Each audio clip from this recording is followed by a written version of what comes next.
দেখেন আমরা কোরবানোর জন্য গরু রেডি করতে আছি। ঘাস লাইছিলাম আপনার খামার থেকে 3 কিলো দূরে। এই দেখেন ঘাস উঠাইলাম, দেখেন ঘাস উঠে টালা লাইছি।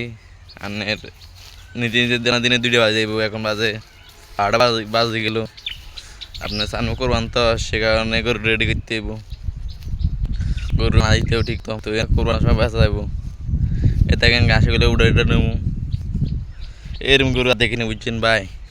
গরু ময়লা পর্যন্ত খেলা, এগুলা কি ঘাস? তবে এগুলো নিলে গরু এসে বেশি খায় শুকনো খায়ের থেকে। তো সে কারণে আমরা ঘাস এগুলো উঠে নিতে হইব। এই রোদ দিবে দেখছেন কি রোদ পড়তেছে। আপনার বৃষ্টি হইলে তো সেখানে মানে বৃষ্টি ভাঙ্গা রোদ উঠলো। তো আজকে এদিকে আসলাম ঘাসের জন্য।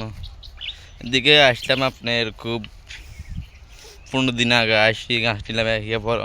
15 দিন পরে আবার আসলাম। গাছগুলো অনেক বড় হয়ে গেছে। অনেক মানুষ আছে আপনার ঘাস কাটিলে যায়, তো আমরা তো কাটে নিবে সময় নাই। আমরা আপনার দানা দেখি মাঠে শুধু উঠে যায়। এগুলো দোন লাগে না, দোন ছাড়া গরু দিলে খাইলা। ফার্ম গরু তো সে কারণে মানে আর দোন লাগে না।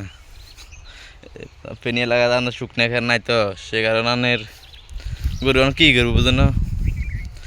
গরু শুকনো খের না পাতে গরু যেভাবে দিয়ে সেভাবে খাইলা।